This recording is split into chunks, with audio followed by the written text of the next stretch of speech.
नमस्ते नमस्ते, good morning. मैं आपका दोस्त, आपका होस्ट, आप सभी को स्वागत करता हूं। Justification by faith and evangelistic media ministry प्रस्तुत करता है दैनिक वचन, बचना और बचाना में। आज शुक्रवार 6 मई 2022। आज का विषय है सर्वशक्तिमान की छाया। वचन लिया गया है भजन संग्रह 51 का 1 से 10। हम पढ़ेंगे 1 से 4 तक। साम्स 91 1 to 10, लेकिन हम देखेंगे 1 to 4। आइए हम वचन देखते हैं। जो परम प्रधान के छाए हुए स्थान में बैठे रहें, वो सर्वशक्तिमान की छाया में ठिकाना पाएगा। मैं यहोवा के विषय कहूँगा, वो मेरा संस्थान और गढ़ है, वो मेरा परमेश्वर है, मैं उस पर भरोसा रखूँगा। वो तुझे बहेलियों के जाल से और महामारी से बचाएगा। वो तुझे अपने पंख की आड़ में ले लेगा और तू उसके पैरों के नीचे शरण पाएगा। उसकी सच्चाई तेरे लिए ढाल और झिलम ठहरेगी। वचन पढ़ाई सुनाई पे खुदावन आशीष करे। क्या वचन है, देखिए बहुत अच्छा वचन। ये जो वर्ष है, ये जो वचन है आज का जो हमने देखा गीत भजन संग्रह, ये सच में हमारे क्रिश्चियन के जीवन में बहुत आश्चर्य काम करता है ये वचन। और ये हम देख भी सकते हैं कि ये हमारे जीवन में बहुत सारा आश्चर्य काम कर सकता है।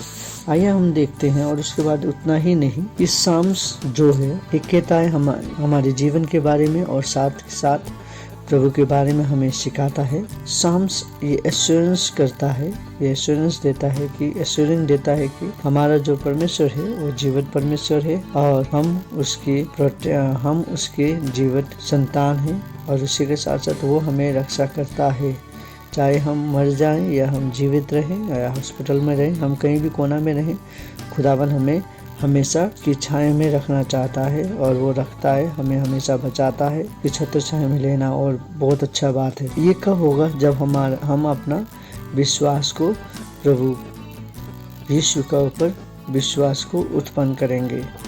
और आइए हम वचन देखते हैं। मुझे ये वचन पढ़ते पढ़ते एक चीज़ का याद आया, जो छाया है, छाया के बारे में जो आज हम देख रहे थे। वचन कहता है, जो वचन हम देखे हैं आज, वचन यही कहता है कि खुदावन हमारे साथ हैं। जब मैं बचपन में, मेरा मम्मी पापा और जो भी आस पड़ोस के आंटी लोग, अंकल लोग थे, हमारे घर के आगे पे एक पीपल पेड़ था। वो पीपल पेड़ के आगे पे वो बैठते थे। और वो पीपल पेड़, अब जब गर्मी लगता है आपको, तब वो पीपल पेड़ एक ऐसा सुकून देता है, ऐसा ठंड हवा देता है, आपको सुकून महसूस होता है।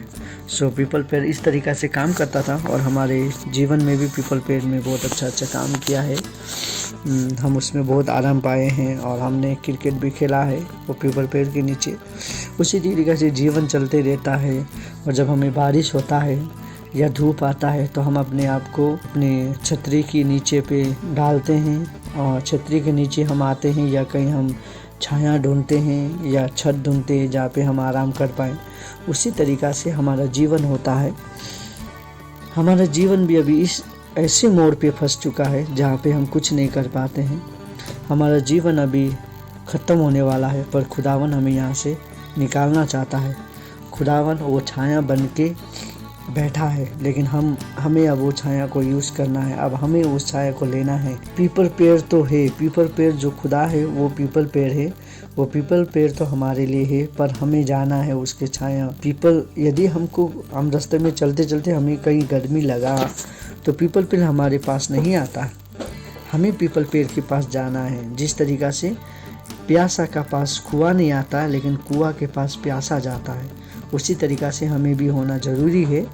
क्योंकि हमें छाया चाहिए तो हमें जाना ज़रूरी है। तो खुदावन को भी हमें खोजना ज़रूरी है, ताकि यूज़ करना ज़रूरी है, ताकि हम उसके छाया में जा सकें। और उसी तरीक़ा से मुझे एक कहावत याद आता है। आपने कभी मुर्गी को देखा है?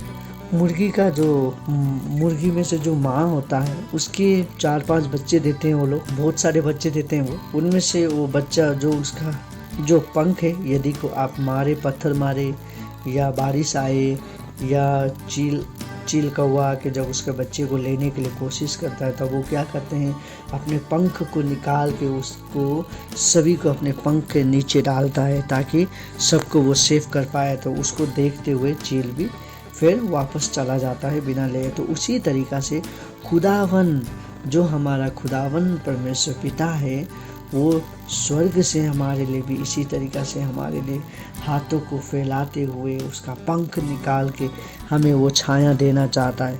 क्या हम वो छाया के नीचे आ रहे हैं या वो छाया के नीचे बाहर है? हम आज हमें वो देखना जरूरी है, क्योंकि खुदावन कहता है, देखिए ये ऐसा प्राणी जो जानवर है, तो वो अपने संतान को इतना प्यार करता है कि वो छाया में उसको रख रहा है।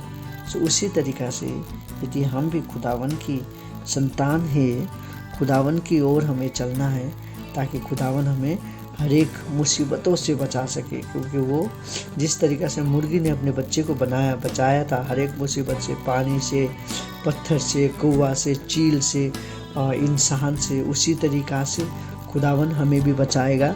हमारे बीमारी से, हमारे दुख से, हमें लोगों से, हमारे दुश्मनों से, हमें हर एक शैतान के चाल चलन से, सभी से बचाएगा, क्योंकि खुदावन हमसे प्रेम करता है। उसी तरीक़ा से हम खुदा के हैं और खुदा हमारा है। सो आज का वचन हम यही देखते हैं कि खुदावन के साथ हमें चलना चाहिए। और यहाँ पे हम देखते हैं कि देखिए जो महामारी आया था, वो महामारी आके भी चला गया, अब फिर भी अंदर ही अंदर चल रहा है, लेकिन खुदावन आज तक हमें चला रहा है, क्योंकि वचन कहता है कि वो महामारी से भी हमें बचाएगा, दुश्मन का हर एक चाल चलन से हमें बचाएगा। सो उसी तरीक़ा से हमें भी दुश्मन का चाल चलन से निकलना है तो खुदावन के पास जाना जरूरी है, ताकि खुदावन हमें आशीष दे पाए और उसके चाल चलन पे हम चल पाए। बहुत सारे समय पे हम वो नहीं कर पाते हैं और हम गिर जाते हैं, और जब हम गिरते हैं तब हम उठ नहीं पाते। जब हम उठेंगे नहीं तो हम छाया तक नहीं पहुंच पाएंगे। तो हमारे लिए हम दुख में हैं या हम ऐसे ही हमारा जीवन चलते रहता है, और उसे चलना भी चाहिए। खुदावन चाहता है कि आप उसकी महिमा करें, खुदावन चाहता है कि आप उसके नज़दीक रहें। सो आप हमारा रिलेशन खुदावन के साथ कैसा है वो हमें तय करना है, और कोई तय नहीं कर सकता है। सो खुदावन को तय करना देना है।